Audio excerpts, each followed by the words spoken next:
गीता में प्रभु श्री कृष्ण कहते हैं कि मनुष्य को कभी अहंकार नहीं करना चाहिए। अहंकार मनुष्य से वह सब करवाता है जो उसके लिए सही नहीं है। अंत में यह अहंकार ही उसके विनाश का कारण बनता है। इसलिए जीवन में जितना जल्दी हो सके अपना अहंकार त्याग देना चाहिए। किसी भी इंसान का पतन उस समय शुरू हो जाता है जब वो अपनों को गिराने की सलाह गैरों से लेना शुरू कर देता है। गीता में लिखा है, सरल व्यक्ति के साथ किया गया छल आपकी बर्बादी के सारे द्वार खोल देता है।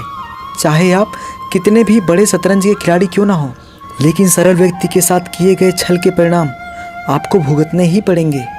इस धरती पर कर्मों की चपेट से न तो कोई बचा है और ना ही बचेगा।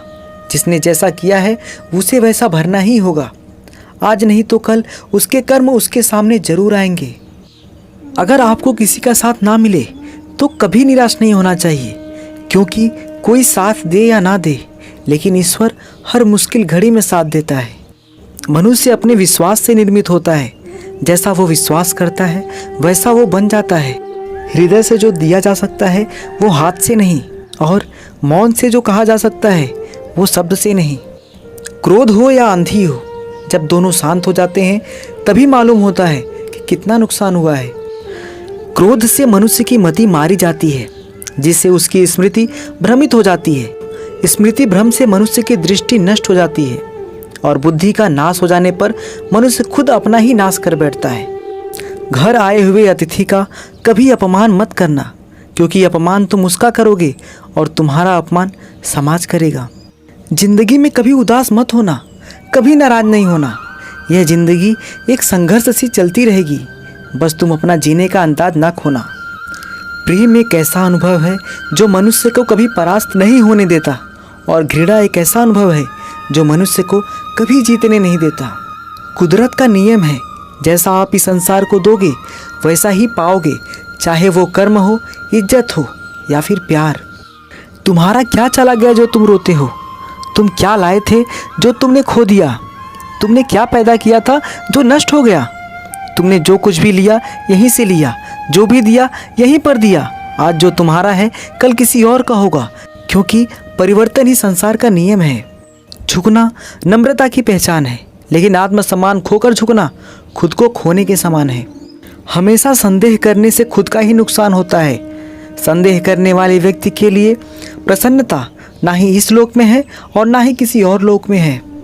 उन लोगों की सफलता भविष्य में निश्चित है जो स्व अनुशासित और सुधार के लिए निरंतर प्रयास करते हैं। बीते हुए कल में जीने वाले जो कल जीते हैं वो हमेशा इस बात पर ही बात करते रहते हैं, अतीत में ये हुआ वो हुआ, और इस तरह से वो अपना वर्तमान और भविष्य दोनों खराब करते रहते हैं। अगर बुरी मानसिकता वाले मनुष्य सिर्फ समझाने से हर बात को समझ जाते तो श्री कृष्ण कभी भी महाभारत को होने नहीं देते।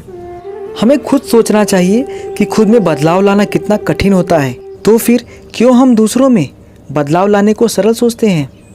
मनुष्य के चरित्र का निर्माता उसका खुद का आत्मविश्वास होता है। जैसा उसका आत्मविश्वास होगा वैसा ही उसका व्यक्तित्व भी होगा। जो मनुष्य अपने मन को नियंत्रित नहीं कर पाता उसका मन उसके लिए शत्रु के समान कार्य करता है। इंसान के जीवन में आने वाला बुरा समय उस आईने के समान होता है जो हमारी क्षमताओं का सही आभास हमें करवाता है। हर मनुष्य के जीवन में नकारात्मक विचारों का आना निश्चित होता है, परंतु यह मनुष्य पर निर्भर करता है कि वो उन विचारों को कितना महत्व देता है।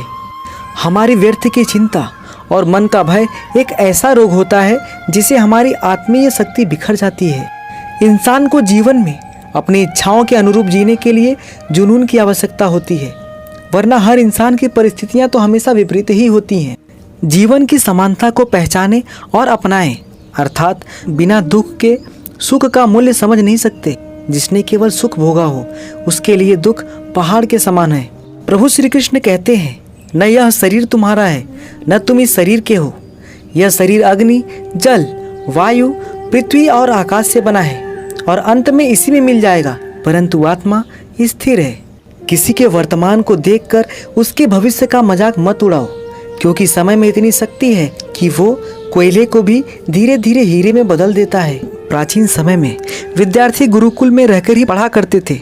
बच्चे को शिक्षा ग्रहण करने के लिए गुरुकुल में भेजा जाता था। बच्चे गुरुकुल में गुरु के सानिध्य आश्रम की देखभाल किया करते थे और अध्ययन भी किया करते थे। वरदराज को भी सभी की तरह गुरुकुल भेज दिया गया।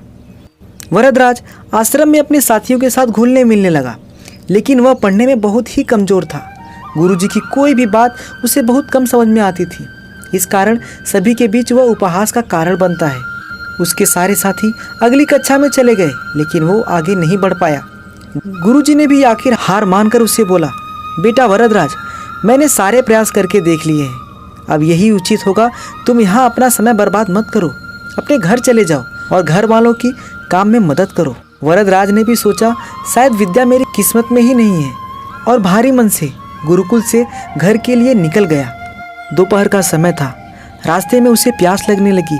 इधर उधर देखने पर उसने पाया कि थोड़ी दूर पर ही कुछ महिलाएं कुएं से पानी भर रही थी। वह कुएं के पास गया। वहाँ पत्थरों पर रस्सी के आने जाने से निशान बने हुए थे। तो उसने महिलाओं से पूछा, यह निशान आपने कैसे बनाए? तो एक महिला ने जवाब दिया, बेटे, यह निशान हमने नहीं बनाए, यह तो पानी खींचते समय इस कोमल रस्सी के बार बार आने जाने से ठोस पत्थर पर ऐसे निशान बन गए हैं। वरदराज सोच में पड़ गया। उसने विचार किया, जब एक कोमल रस्सी के बार बार आने जाने से एक ठोस पत्थर पर गहरे निशान बन सकते हैं, तो निरंतर अभ्यास से मैं विद्या ग्रहण क्यों नहीं कर सकता। वरदराज ढेर सारे उत्साह के साथ वापस गुरुकुल आया और अथक कड़ी मेहनत की। गुरुजी ने भी खुश होकर भरपूर सहयोग किया। कुछ ही सालों बाद यही मंदबुद्धि बालक वरदराज आगे चलकर संस्कृत व्याकरण का महान विद्वान बना, जिसने लघु सिद्धांत कौमुदी, मध्य सिद्धांत कौमुदी, सार सिद्धांत कौमुदी, गिरवाड़ पदमंजरी की रचना की। दोस्तों, इस कहानी से हमें यह सीख मिलती है, अभ्यास बहुत जरूरी है, चाहे वो खेल में हो या पढ़ाई में या किसी और चीज़ में। बिना अभ्यास के आप सफल नहीं हो सकते हो। अगर आप बिना अभ्यास के केवल किस्मत के भरोसे बैठे रहोगे तो आखिर में आपको पछतावे के सिवा और कुछ हाथ नहीं लगेगा। इसलिए अभ्यास के साथ धैर्य, परिश्रम और लगन रखकर आप अपनी मंजिल को पाने के लिए जुट जाएं।